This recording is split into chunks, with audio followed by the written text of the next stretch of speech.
think you're a pretty intimidating sort of a guy.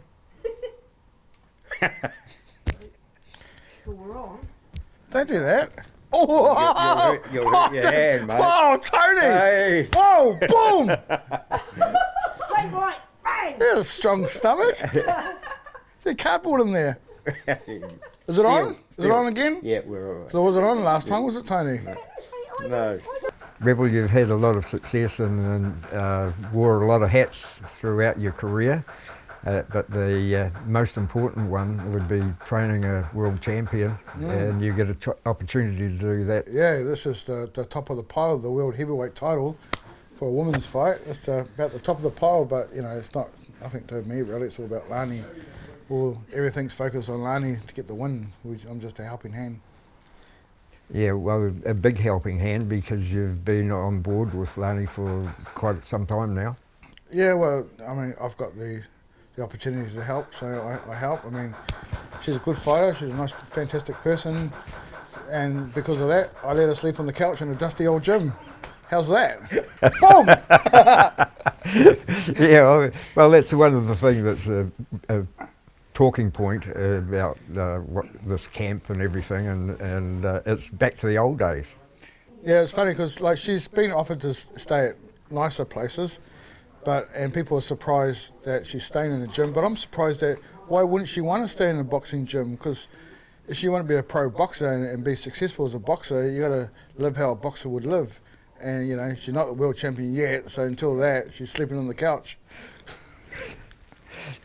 Tell us a little bit about the build-up and previous fights and what the change has been since she has been sleeping on the couch. Well, we started at the start of, on mid-January I think we started, and we had a 6-round fight in between that, I think end of February or somewhere around there.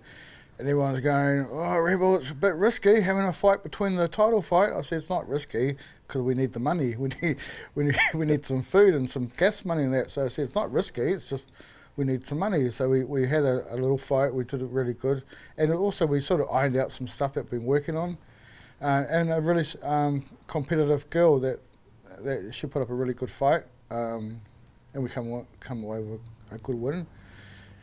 And she had one day off, and then she started training again on the following Monday, and we've trained every day apart from Sundays. We do 15 sessions a day. She's allowed one session off, but she doesn't know that yet. So out of 15 sessions, she's allowed one session off, but I haven't told her that. So she's done 15. Yeah, well, that's what Lolo says. You can do 15 sessions and you're allowed one session off. So we do the same thing, but I didn't tell her about the one off. So. Too late now. Tell us a little bit about the difference that you've seen. Oh, it's just a maturity thing. I mean, we lost the first world title fight, and I think we lost it for a reason to win this one, because it wasn't until we lost it she kind of realised how important the victory would have been for herself and her family, and it's in the record book forever. You never read about who comes second in a title fight, do you? So losing that fight, she realises how important the win is. And now she's gone full steam ahead under some good advice. Tell us a little bit about the help that you've got from other gyms. And oh man, the help has been amazing. Just not just from gyms, but from friends, and especially the Butterbean people. No excuses. Butterbean people have been really helpful.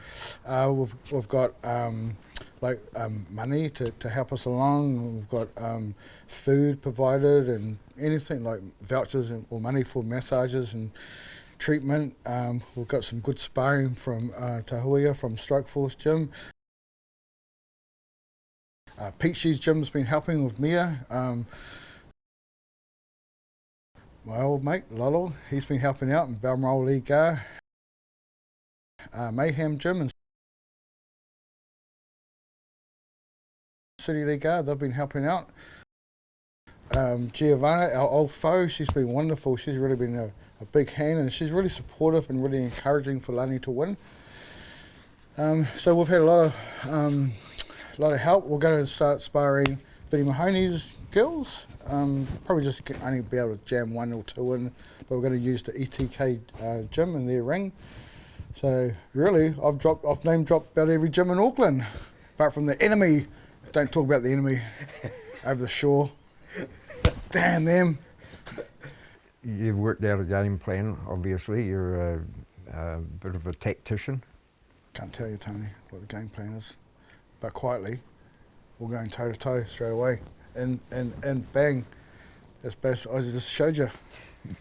Do you think that the 7 days a week, the long, you know, and I was talking to you at 5:30 this morning, and you were away running. And What were you doing up? yeah, I'm always up. Yeah, no, it's how fighters train. It's like you train, you sleep, and you eat, and then you do laundry. That's it.